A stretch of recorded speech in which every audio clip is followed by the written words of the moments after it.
Kita jumpa lagi di pagi ini dalam mata pelajaran pendidikan agama Kristen. Sebelum kita mulai akan pelajaran kita di hari ini, mari kita berdoa. Tuhan Yesus yang baik, kami bersyukur, kami berterima kasih buat penyertaan-Mu yang sempurna dalam hidup kami. Sampai kami ada lagi di hari ini, dan kami akan mulai proses belajar mengajar kami. Tuhan memberkati proses ini dari awal sampai pada akhirnya berjalan di dalam tuntunan dan penyertaan-Mu. Di dalam nama Tuhan Yesus kami berdoa, haleluya, amin. Iya, anak-anak semua, di pagi ini sebelum kita mulai akan pelajaran kita di hari ini, Ibu ingin mengetahui apakah masih ada di antara kalian yang belum hadir? Oh, ternyata semuanya sudah hadir. Terima kasih untuk kehadirannya di hari ini. Tuhan Yesus memberkati. Iya, anak-anak semua, sebelum Ibu masuk di dalam materi kita yang baru tentang bertumbuh sebagai keluarga Allah, ada satu hal yang ingin Ibu tanyakan bagi kamu semua. Apa yang dimaksudkan dengan keluarga yang bahagia? Menurut kamu, keluarga yang bahagia itu seperti apa? Apakah punya harta yang banyak? Berkelimpahan di dalam segala sesuatu? Ataukah seperti apa? Namun di hari ini Ibu mau mengatakan bagi kamu satu hal, bahwa menurut ajaran Kristen, yang menjadi dasar utama bagi sebuah kebahagiaan keluarga itu bukanlah materi yang berlimpah. Yang menjadi dasar bagi setiap keluarga Kristen untuk bahagia adalah mempunyai sikap takut akan Tuhan. Sebab sia-sialah usaha manusia yang mengumpulkan banyak harta duniawi. Sia-sialah manusia yang bekerja siang dan malam untuk mencapai keinginan, mencapai materi yang banyak, tetapi mereka tidak menempatkan Tuhan di dalam kehidupan mereka. Satu hal yang mesti diingat oleh setiap keluarga Kristen, bahwa Tuhan itu harus menjadi prioritas di dalam hidup mereka. Keluarga Kristen harus tetap bersandar pada kebenaran firman Tuhan, sehingga semakin hari mereka semakin bertumbuh menyerupai Kristus di dalam setiap aspek kehidupannya. Nah, dalam materi kita di hari ini, bertumbuh sebagai keluarga Allah, kompetensi dasarnya adalah memahami peran Allah dalam kehidupan keluarga. Dan diharapkan sungguh bahwa setelah kamu mempelajari materi di hari ini, tujuan yang dapat dicapai adalah memahami makna bertumbuh sebagai keluarga Allah. Yang kedua, mengemukakan pertumbuhan yang terjadi dalam diri peserta didik secara individu yang dapat mempengaruhi pertumbuhan keluarga.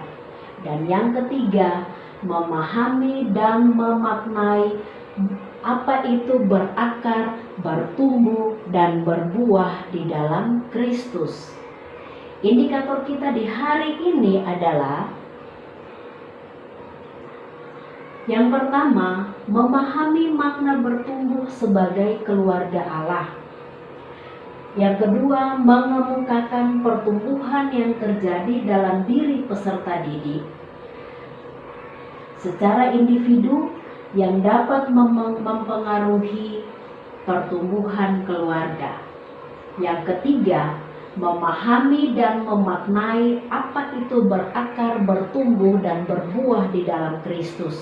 Yang keempat, menemukan pesan Alkitab tentang hambatan pertumbuhan di dalam Injil Lukas pasal 8 ayat 4 sampai 15. Dan yang kelima, mendeskripsikan model pertumbuhan keluarga dengan pertumbuhan sebuah pohon. Mari kita lihat tentang penjelasan pertumbuhan. Yang pertama adalah tentang keluarga yang bertumbuh. Kata bertumbuh berasal dari kata tumbuh, yang menurut Kamus Besar Bahasa Indonesia adalah timbul atau hidup yang bertambah besar dan bertambah sempurna, yang sementara berkembang. Bertumbuh juga bukan hanya soal bertambah banyak, bertumbuh juga bukan soal semakin berkembang dan semakin berbuah.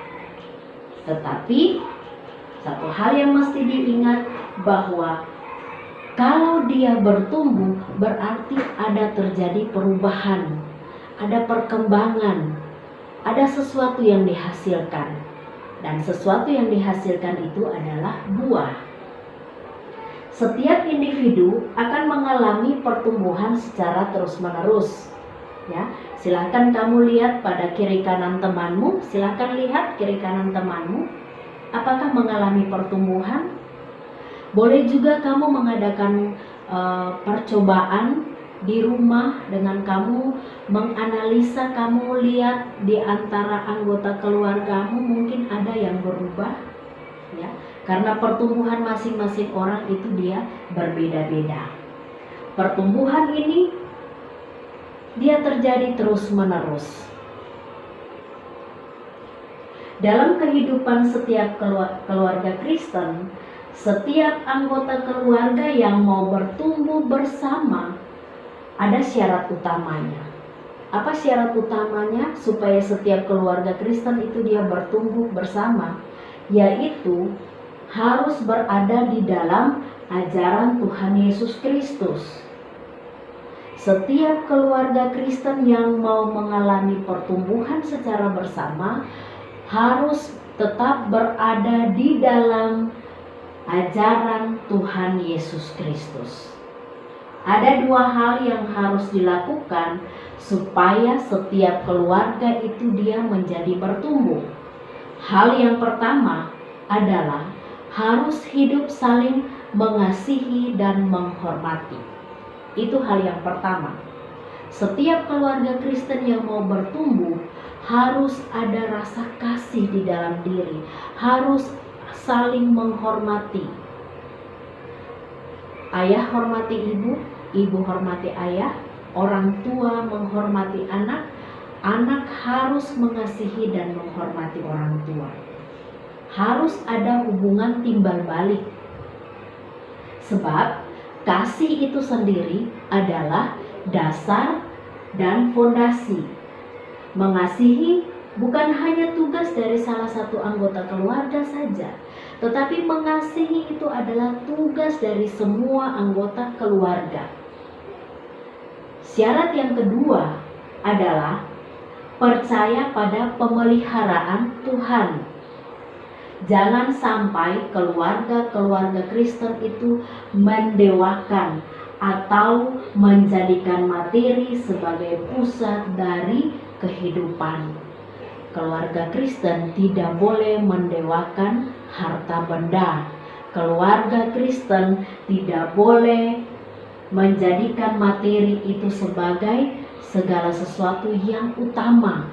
Tetapi keluarga Kristen harus tetap menjadikan Tuhan yang utama. Artinya, dengan demikian setiap keluarga Kristen tidak mengingkari, bahkan tidak meragukan kasih Allah di dalam kehidupan mereka. Kita lihat yang berikut adalah ciri-ciri pertumbuhan keluarga Allah.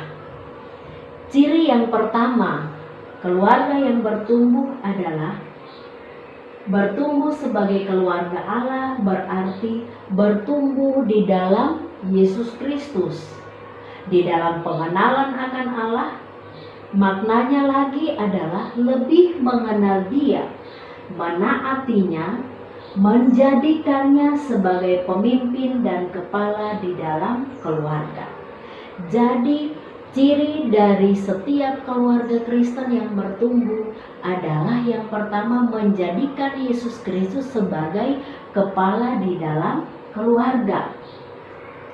Ciri yang kedua dari setiap keluarga Kristen yang bertumbuh adalah Keluarga yang berkenan kepadanya adalah keluarga yang berakar, bertumbuh di dalam Kristus. Sebab Tuhan Yesus menggambarkan bahwa Allah memiliki tujuan yang jelas bagi setiap manusia, termasuk di dalamnya keluarga, yaitu agar manusia bertumbuh dan menghasilkan buah. Silakan kamu buka dan baca di dalam Alkitab, khususnya Yohanes pasal 15 ayat 1 sampai 8. Yohanes pasal 15 ayat 1 sampai 8 mengkisahkan tentang apa? Ya, mari kita simak gambar berikut itu. Nah, di depan kalian terdapat dua buah gambar. Gambar A adalah gambar dari ranting pohon anggur yang tidak terlalu subur, yang hampir kering. Gambar bagian B adalah gambar dari ranting pohon anggur yang tumbuh subur, berbuah lebat, menghasilkan buah yang banyak. Tugas kamu sekarang adalah kamu bandingkan dua gambar ini. Kemudian silahkan kalian analisis mengapa ranting anggur pada gambar B lebih subur dari ranting anggur pada gambar A. Ibu kasih waktu kamu 5 menit. Selama 5 menit kamu menganalisis dua gambar ini. Mengapa ranting anggur pada gambar bagian B lebih subur dari ranting anggur yang ada pada gambar bagian A? Diharapkan setelah kamu menganalisis gambar ini, kamu dapat menulisnya di dalam buku catatan kamu.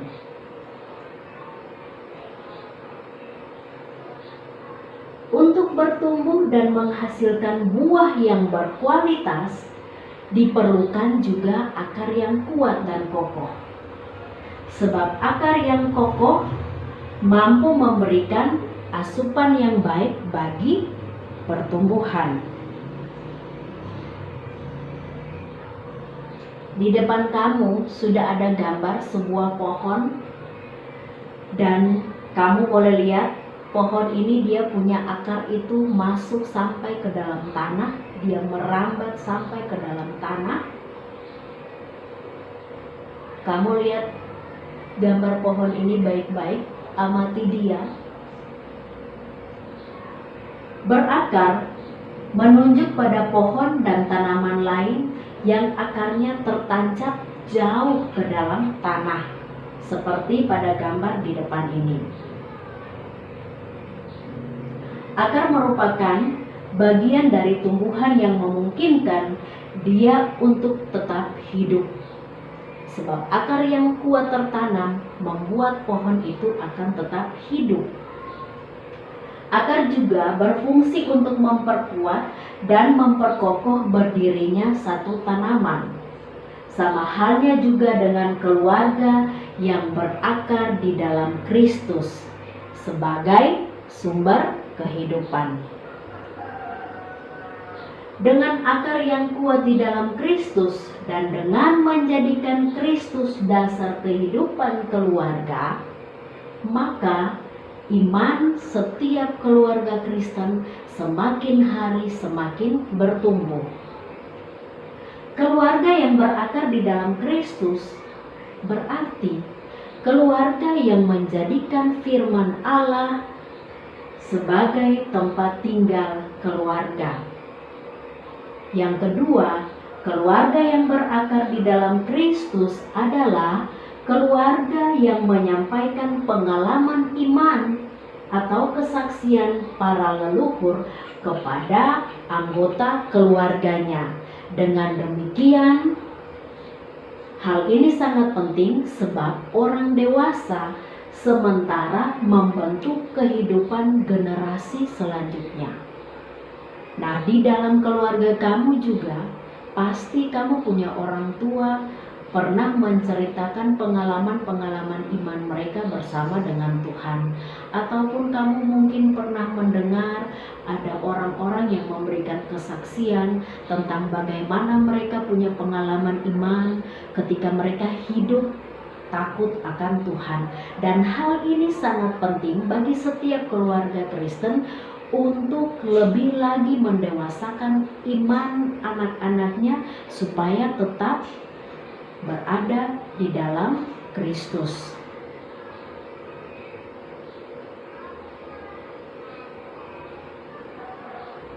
Yang kedua, di depan kamu ada gambar sebuah pohon. Nah, pohon ini tumbuh dengan begitu indah. Pohon ini tumbuh dengan begitu subur. Pohon ini begitu rindang. Kenapa sampai pohon ini tumbuh dengan begitu baik? Nah, alasan yang kedua adalah tentang bertumbuh. Tanaman dikatakan bertumbuh apabila ia menampakkan perubahan yang semakin hari semakin berkembang. Coba kamu lakukan pengamatan, ya. Nanti pulang di rumah kamu bisa melakukan pengamatan. Mungkin di rumah kamu punya tanaman atau bunga di pot. Coba kamu amati dia. Apakah bunga itu mengalami pertumbuhan? Ataukah bunga itu dia tetap biasa-biasa saja?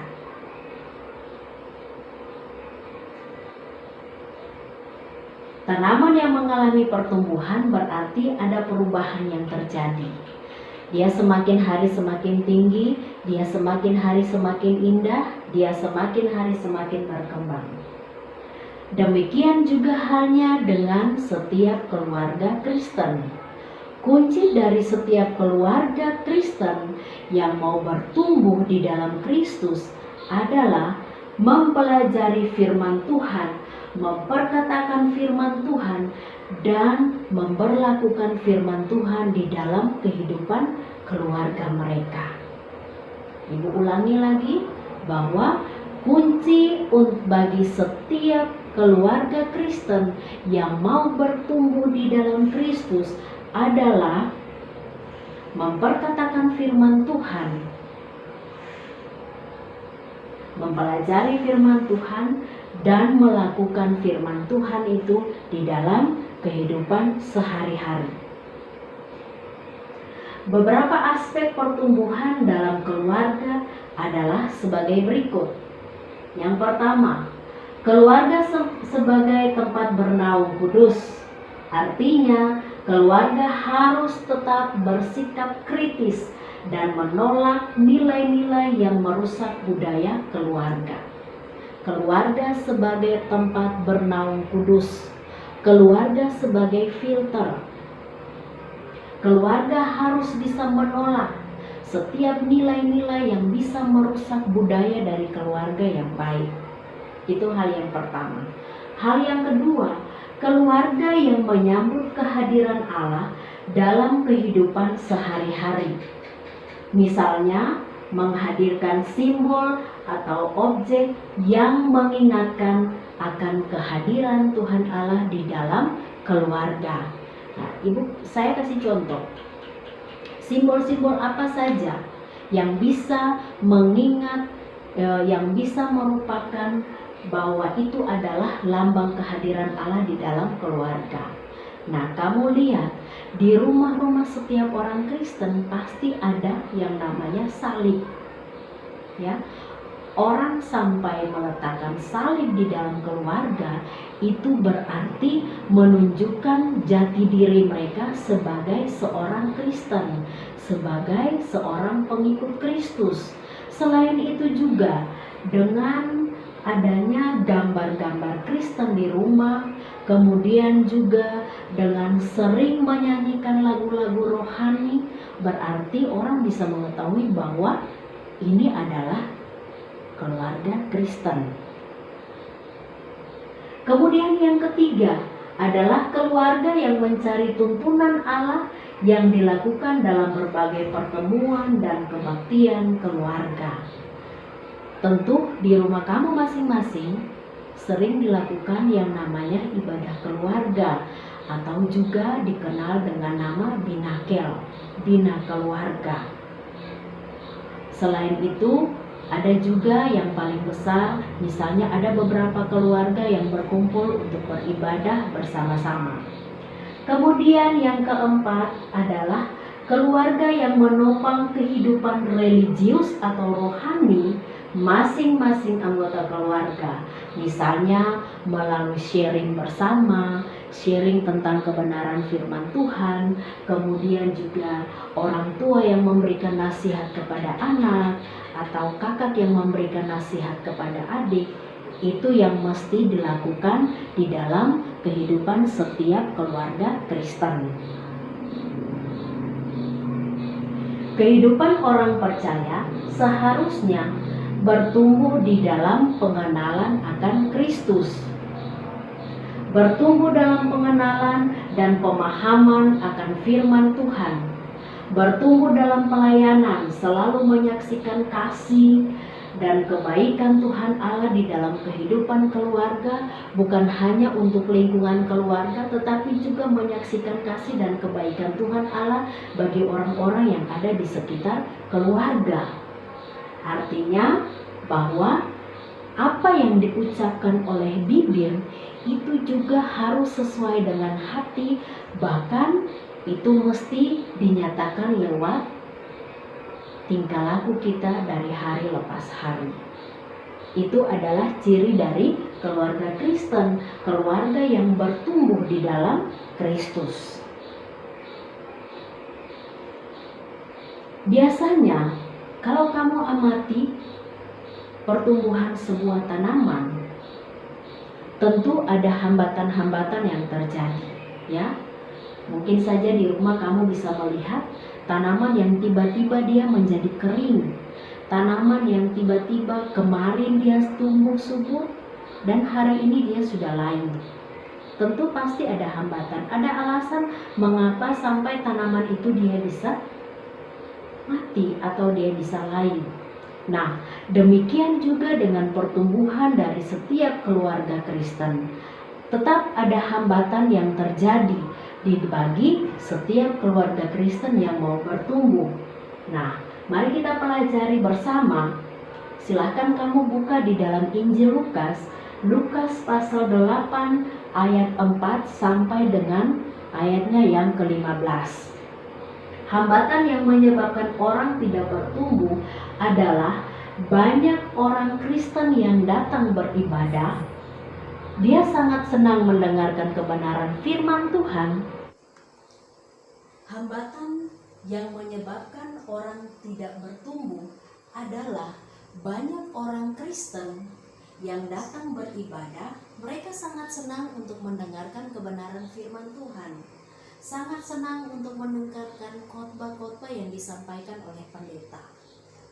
Tetapi mereka hanya mendengarkannya hanya karena ingin sekedar kepuasan dan kenikmatan semata. Silahkan kamu buka di dalam Injil Lukas, Lukas pasal 8 ayat 4 sampai dengan 15. Dan mari kita lihat apa yang ada di dalamnya. Di dalam Matius 13, Tuhan Yesus memberikan perumpamaan tentang seorang penabur. Nah, di depan ini kamu bisa melihat bahwa ada gambar seorang petani yang sementara menaburkan benihnya. Ya, ada gambar seorang petani yang sementara menaburkan benihnya. Benih yang pertama adalah benih yang jatuh di pinggir jalan. Nah, benih yang jatuh di pinggir jalan ini adalah melambangkan kehidupan orang Kristen yang senang mendengarkan firman Tuhan, tetapi tidak memiliki tempat di dalam hatinya, sehingga dia tidak bisa memperoleh apa-apa. Benih yang kedua adalah benih yang jatuh di tanah yang berbatu. Benih yang jatuh di tanah yang berbatu melambangkan kehidupan orang Kristen yang hanya memberikan sedikit tempat saja di hati mereka bagi kebenaran firman Tuhan. Benih yang ketiga adalah benih yang jatuh di tanah yang penuh dengan semak duri. Hal ini melambangkan bahwa orang yang ingin memiliki dan mau mendengar kebenaran firman Tuhan, mau bertumbuh, namun imannya bertumbuh di tengah-tengah kekhawatiran, sehingga ketika kekhawatiran itu datang menghimpit dia menjadi lemah, sehingga dia tidak bisa bertumbuh dan pada akhirnya mati. Dan benih yang keempat adalah benih yang jatuh di tanah yang baik.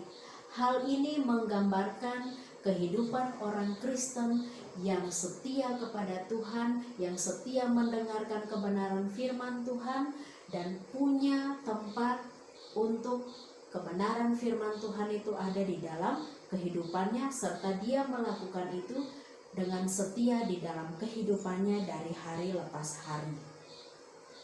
Nah, tadi kamu sudah belajar tentang berakar dan bertumbuh. Yang ketiga adalah berbuah. Di depan kamu ada gambar pohon anggur dengan buah yang sangat lebat. Seperti pohon yang menghasilkan buah, kehidupan setiap keluarga Kristen pun harus menghasilkan buah. Kalau sudah berakar dan bertumbuh di dalam Kristus, dengan demikian buah yang dihasilkan adalah buah yang baik. Buah yang dikehendaki Allah untuk dihasilkan oleh setiap keluarga Kristen adalah melakukan kehendak-Nya, sehingga setiap keluarga Kristen menjadi kesaksian bagi setiap orang. Nah, buah-buah yang diinginkan oleh Tuhan Yesus itu berupa apa saja? Yang pertama, pencerminan kasih Allah dalam kehidupan sebagai perwujudan nyata realisasi dari keluarga Allah. Kemudian, penerimaan dan komitmen yang merupakan suatu kemauan untuk saling menerima tanpa syarat. Jadi ada saling mengasihi, ya, kasih agape, mengasihi dengan tidak menuntut balas, mengasihi tanpa syarat, mengasihi bukan karena ingin memperoleh yang lain, mengasihi bukan karena ada sesuatu. Kemudian yang keempat, pengukuhan dan dorongan antar anggota keluarga untuk menemukan kelebihan dan bakat masing-masing agar dapat dikembangkan sebagai karunia yang Tuhan berikan di dalam kehidupan mereka. Nah, sekarang tugas kamu adalah silakan kamu bentuk kelompok. Silahkan kamu bentuk kelompok. Kelompok ini terdiri atas 3 sampai 4 orang. Di dalam kelompokmu ada hal yang harus kamu kerjakan. Di dalam kelompokmu ada hal yang harus kamu kerjakan. Nah, tugas kamu adalah kamu gambarkan secara kreatif dan menarik sebuah pohon. Kemudian deskripsikanlah hal-hal apa saja dalam pertumbuhan keluarga yang termasuk di dalam akar, batang, serta buah. Kemudian kamu lihat di dalam Mazmur pasal 1 ayat 1 sampai dengan 6. Kamu baca Mazmur pasal 1 ayat 1 sampai dengan 6, kemudian kamu kaitkan untuk bisa membuat tugas. Jadi gambarkan sebuah pohon semenarik mungkin, sebagus mungkin, kemudian deskripsikan itu. Hal-hal apa saja dalam pertumbuhan keluarga yang termasuk di dalamnya akar, batang, serta buah. Nah, Ibu berharap supaya ketika kamu selesai mempelajari materi bertumbuh sebagai keluarga Allah, kamu mengalami perubahan. Nah, kesimpulan dari pelajaran kita di hari ini adalah berakar, bertumbuh dan berbuah di dalam Kristus adalah suatu hal yang diinginkan oleh Tuhan kita, supaya itu terjadi pada setiap manusia ciptaannya, termasuk di dalamnya keluarga. Yang kedua, individu dan keluarga tidak dapat bertumbuh dan berbuah kalau tidak berakar di dalam Kristus. Bertumbuh dalam hubungan dengan Kristus mempunyai makna lebih mengenal Dia, lebih mengasihinya, dan lebih menaatinya. Kemudian yang ketiga, bertumbuh sebagai keluarga Allah berarti bertumbuh di dalam pengenalan akan Allah melalui karya-karyanya, melalui firman-Nya, dan pengorbanan anaknya sebagai korban tebusan bagi keselamatan setiap umat manusia. Demikian materi kita di hari ini. Terima kasih buat waktunya. Tuhan Yesus memberkati. Sampai kita jumpa lagi di pertemuan selanjutnya. Mari kita berdoa. Tuhan Yesus, kami bersyukur untuk proses belajar di hari ini. Terima kasih buat waktu yang sudah Tuhan berikan bagi kami. Tuhan memberkati itu semua, agar pelajaran yang kami terima di hari ini menjadi bekal di dalam kehidupan kami. Dalam nama Yesus kami